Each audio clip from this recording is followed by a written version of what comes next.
Hello बच्चों, जय श्री कृष्ण। मैं कोमल सोनी, आपकी केमिस्ट्री टीचर। आज हम पढ़ेंगे वेपर प्रेशर के बारे में और वेपर प्रेशर से संबंधित राउल्ट्स लॉ के बारे में। सबसे पहले हम कुछ चीज़ों को रिवीजन कर देते हैं, कुछ चीज़ों का रिवीजन कर लेते हैं। जैसे कि हमने पढ़ा है विलयन के बारे में कि विलयन क्या होता है। विलयन का मतलब होता है कि उसमें विलेय होता है और विलायक होता है। विलयन की जो स्टेट होती है वो विलायक की अवस्था पर निर्भर करती है, उसकी स्टेट पर निर्भर करती है। यानी कि विलयन तीन तरह से हो सकते हैं। एक हो सकता है ठोस विलयन, एक हो सकता है द्रव विलयन और एक हो सकता है गैसीय विलयन। ठोस विलयन का मतलब है कि इसमें जो विलायक है वो ठोस है। द्रव विलयन का मतलब है कि इसमें जो विलायक है वो द्रव है और गैसीय विलयन का मतलब है कि इसमें जो विलायक है वो गैस है। अब द्रव विलयन की तीन कंडीशन हो सकती है। इसका मतलब इसमें द्रव में या तो द्रव में कोई ठोस मिलाया जा सकता है, कोई विलेय जो है वो ठोस मिलाया जा सकता है, या फिर द्रव में हम मिला सकते हैं किसी द्रव को, या फिर द्रव में हम मिला सकते हैं किसी गैस को। जब द्रव में गैस को मिलाया जाता है तो हमने एक नियम पढ़ा था, हेनरी का नियम। तो द्रव में गैस को यदि मिलाते हैं तो इसके लिए नियम होता है हेनरी का नियम, हेनरीज लॉ। द्रव में जब द्रव को मिलाया जाता है तो इसके लिए जो हम आज नियम पढ़ने वाले हैं वो है राउल्ट्स लॉ, राउल्ट का नियम।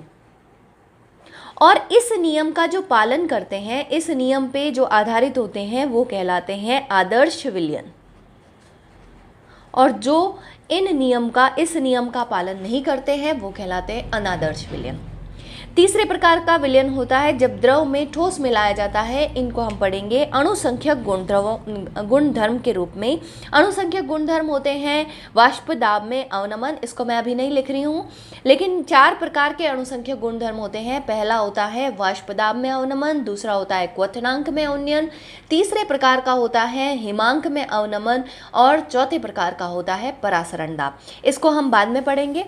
आज हम पढ़ रहे हैं द्रव में द्रव का विलयन यानी कि राउल्ट्स लॉ।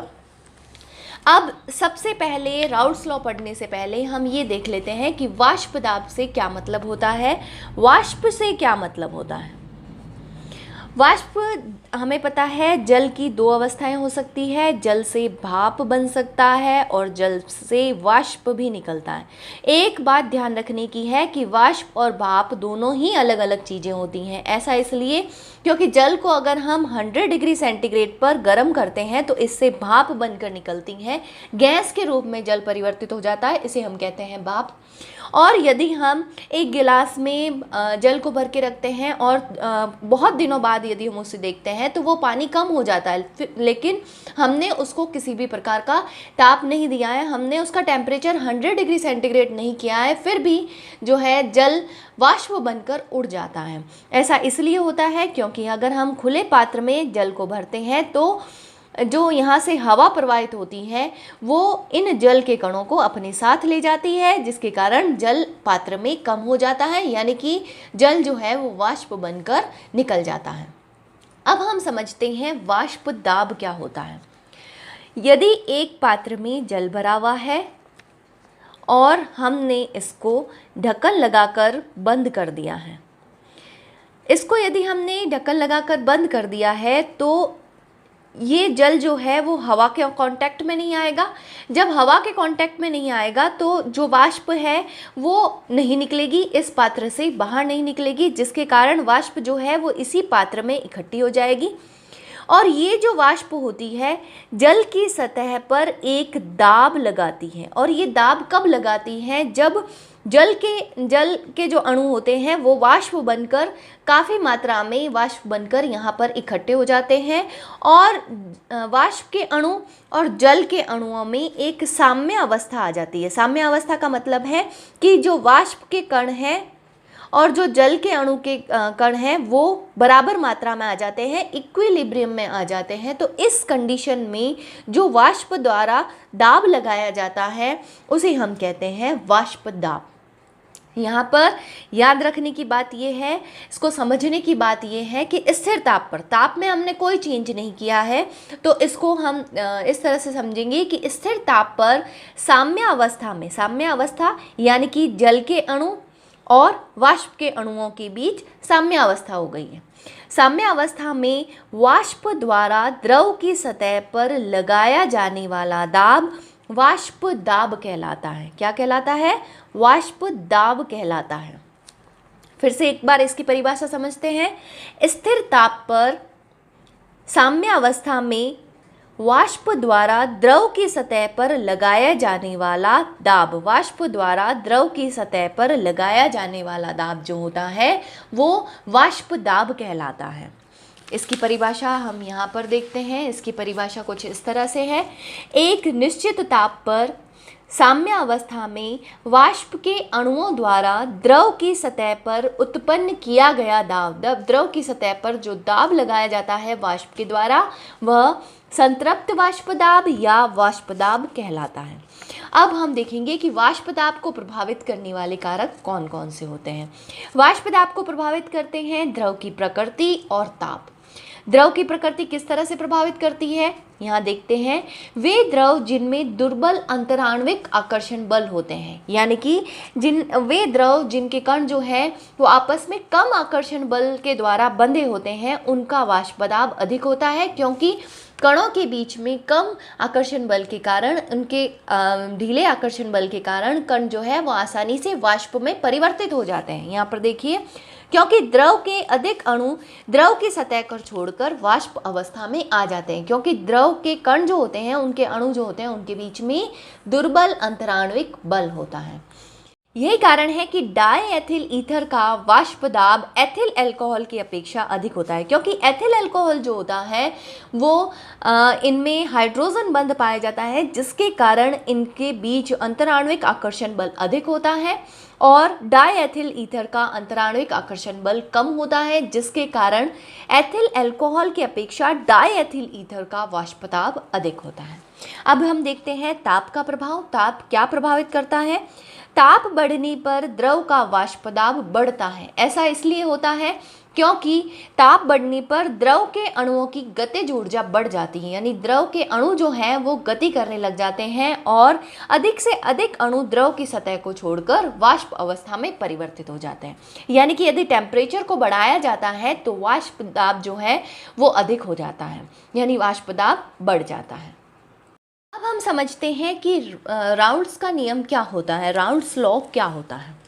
राउल्ट के नियम के अनुसार हम मानते हैं कि एक पात्र में द्रव भरा हुआ है और ये द्रव जो है इसको ढक्कन से बंद कर दिया गया है, इस पात्र को ढक्कन से बंद कर दिया गया है। माना ये द्रव है ए, इस द्रव में वाष्प बनती है और इसके द्वारा लगाया गया जो दाब है वो बराबर है PA0, क्योंकि यहाँ पर शुद्ध अवस्था में द्रव है, द्रव A ही उपस्थित है, इसमें कोई दूसरा द्रव उपस्थित नहीं है। अब हम मानते हैं कि कोई एक पात्र दूसरा हमने लिया, उसमें हमने द्रव B भरा, ये है द्रव B। इसका शुद्ध अवस्था में वाष्प द्वारा लगाया गया वाष्प दाब जो है, आंशिक वाष्प दाब जो है वो है बराबर PB0। शुद्ध यहाँ पर शुद्ध अवस्था को दर्शाता है, नॉट जो है ये शुद्ध अवस्था को दर्शाता है, तो ये है PA0 और ये है PB0। अब इन दोनों को यदि जोड़ दिया जाए, यानी कि इन दोनों को आपस में मिला दिया जाए, तो मैंने एक तीसरा पात्र लिया और यहाँ पर इन दोनों द्रवों को मिला दिया। ये मान लेते हैं कि इन दोनों द्रवों को मिला दिया गया, यानी कि द्रव A प्लस B, दोनों को यहाँ पर मिक्स करके इस पात्र में डाल दिया। तो यहाँ पर जो वाष्प बनती है, जो A के द्रव द्वारा वाष्प बनेगी, वाष्प होगी और उसके द्वारा लगाया गया जो दाब होगा वो होगा PA के बराबर, और जो B के द्वारा जो वाष्प बनती है और उसके द्वारा लगाया गया जो वाष्प दाब होगा वो होगा PB के बराबर। अब यहाँ पर ये जो है ये दर्शाता है शुद्ध अवस्था में आंशिक वाष्प दाब को, द्रव A के शुद्ध अवस्था में आंशिक वाष्प दाब को, और ये दर्शाता है द्रव B के शुद्ध अवस्था में आंशिक दाब को।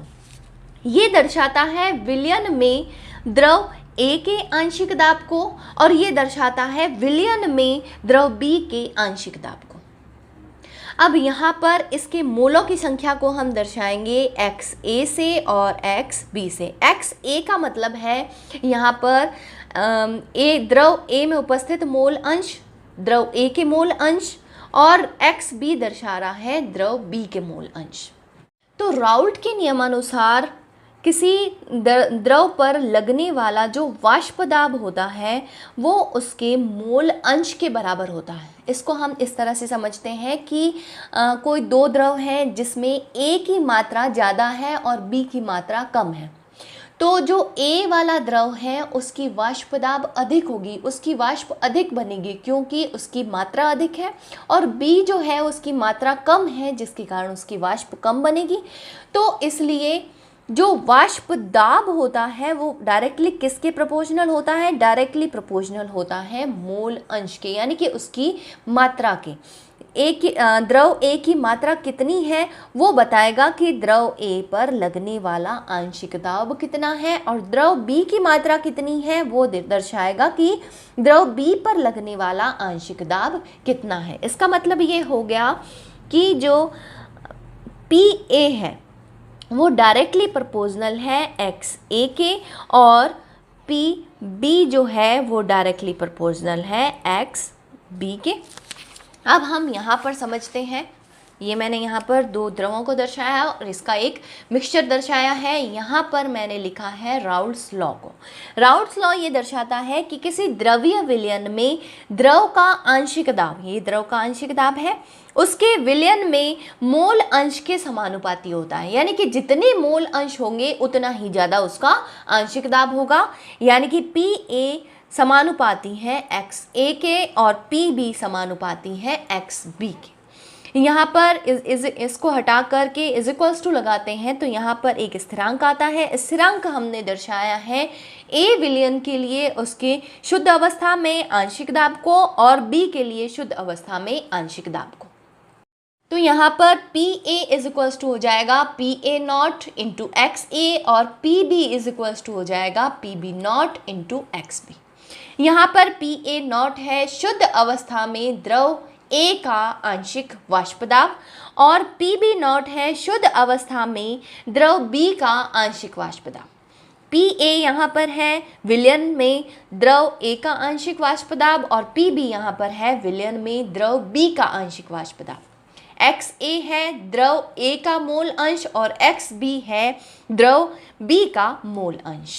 यदि हम विलयन का कुल वाष्प दाब देखें तो P इज इक्वल्स टू हो जाएगा PA प्लस PB। समीकरण 1 व 2 जो हमने लगाए थे उसका मान रखने पर यहाँ पर P इज इक्वल्स टू हो जाएगा PA not XA plus PB not XB। आपको पता है जितने भी मोल अंश होते हैं, जितने भी अवयवों के मोल अंश होते हैं उनको जोड़ने पर हमें एक प्राप्त होता है, एक मिलता है। तो यहाँ पर XA plus XB is equals to होता है 1, क्योंकि दो ही अवयव है। तो XA इज इक्वल्स टू हो जाएगा 1 माइनस XB।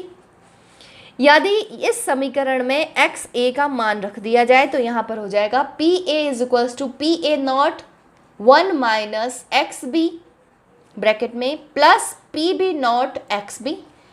इसको अगर ब्रैकेट को खोल दें हम, ये इससे मल्टीप्लाई हो जाएगा, ये इससे मल्टीप्लाई हो जाएगा, तो यहाँ पर आ जाएगा PA not minus PA not XB plus PB not XB। और XB को यदि हम कॉमन ले लेते हैं तो यहाँ पर हो जाएगा XA not plus XB common आ गया है, फिर इसके अंदर आ जाएगा PB not minus PA not. ये तो इसका गणितीय रूप है राउल्ट्स के नियम का। अब हम देखते हैं कि इसका ग्राफ किस तरह से बनता है। इस ग्राफ को मैं रफ में थोड़ा सा आपको बना के बताती हूँ कि ये मैंने किस तरह से बनाया है। इस ग्राफ को आप कुछ इस तरह से समझेंगे, ये है इसका y एक्सिस और ये है x एक्सिस। x एक्सिस पर हम ले लेते हैं मोल प्रभाज मोल भिन्न को, और y एक्सिस पर हम ले लेते हैं वाष्प दाब को। यहाँ पर इस पॉइंट पर X A is equals to है 1 और यहाँ पर जाकर X A is equals to हो जाता है 0। यहाँ पर X B is equals to है 0 और यहाँ पर जाकर X B is equals to हो जाता है 1, यानी कि यहाँ से यहाँ जाते हुए एक्स ए 1 से हो गया है 0 और यहाँ पर एक्स बी जो है 0 से हो गया है 1। अब जब X A is equals to 1 है तो इसका कुछ आंशिक दाब होगा शुद्ध अवस्था में। ये जो कंडीशन है, ये दोनों कंडीशन शुद्ध अवस्था में है। इसका मतलब ये है कि इसमें केवल द्रव ए है, यानी कि इसके मोल भिन्न जो है, द्रव के मोल भिन्न, द्रव ए के मोल भिन्न 1 है, तो इसका मतलब है कि शुद्ध अवस्था में द्रव ए है। यहाँ पर द्रव बी के मोल भिन्न है 1, इसका मतलब शुद्ध अवस्था में द्रव बी है। यदि हम शुद्ध अवस्था में कोई द्रव का वाष्प दाब देखें तो उस द्रव का वाष्प दाब मैंने मान लिया इस पॉइंट पे आ रहा है और इसका वाष्प दाब है पी ए नॉट। और यहाँ पर यदि हम देखें, जब एक्स बी यानी कि द्रव बी जो है उसका मोल भिन्न 1 है तो हम उसका मोल भिन्न, इसका वाष्प दाब हम मान लेते हैं, आंशिक वाष्प दाब हम मान लेते हैं पी बी नॉट। यहाँ पर इस कंडीशन में पी बी नॉट जो है वो 0 था क्योंकि यहाँ पर एक्स बी 0 है, लेकिन यहाँ पर पी बी नॉट कुछ आता है क्योंकि यहाँ पर एक्स बी जो है वो 1 है। हमें पता है पी ए समानुपाती है एक्स ए के, यानी कि जितनी मात्रा मोल भिन्न की होगी उतना का उतना पी ए नॉट होगा। जितनी मात्रा, यानी कि यहाँ पर 1 है तो कुछ मात्रा में इसके वाष्प दाब आएगा और यहाँ पर बी का 1 है, इसका मतलब कुछ मात्रा में ये आएगा। तो इसका मतलब ये है कि पी बी यहाँ पर 0 है और यहाँ पर जाकर बढ़ जाता है। तो इसको मैं अगर डैश लाइन से मिलाऊँ तो ये कुछ इस तरह से आएगा और यहाँ पर पी ए नॉट कुछ आता है लेकिन यहाँ पर जाकर ये 0 हो गया है, तो ये मिला दूंगी मैं इस तरह से। ये दर्शा रहा है पी ए को और ये दर्शा रहा है पी बी को और ये दर्शा रहा है पी ए को। यहाँ पर P A is equals to है P B not into X B और यहाँ पर P A is equals to है P A not into X A. और जब इन दोनों विलयनों को मिला दिया जाता है, तो ये मैंने इन दोनों विलयनों को मिला दिया, तो यहाँ पर जो कुल वाष्प दाब आता है तो वो आता है P is equals to P A plus P B. तो यहाँ पर मैंने इसी तरह से थोड़ा सा सफाई से ग्राफ बनाया है, आप देख सकते हैं। ये दर्शा रहा है एक्स एक्सिस पर है मोल भिन्न, वाई एक्सिस पर है वाष्प दाब। ये वाला जो ग्राफ है ये दर्शा रहा है पी बी का कंडीशन को, बी वाले द्रव के लिए आंशिक दाब को, और ये वाला जो ग्राफ है ये दर्शा रहा है ए वाले द्रव के आंशिक दाब को, और ये वाला जो ग्राफ है ये दर्शा रहा है कुल वाष्प दाब को, विलयन के कुल वाष्प दाब को। तो इसको ग्राफ को समझना ज़रूरी है, नहीं तो इसको याद रखना मुश्किल हो जाता है। इसको अगर आप समझ के करोगे तो ये आपके लिए बहुत ईजी होगा। मेरे समझाने का तरीका आपको कैसा लगता है कमेंट बॉक्स में ज़रूर लिखिएगा और मेरी वीडियोस को लाइक एंड शेयर ज़रूर कीजिए। Thank you.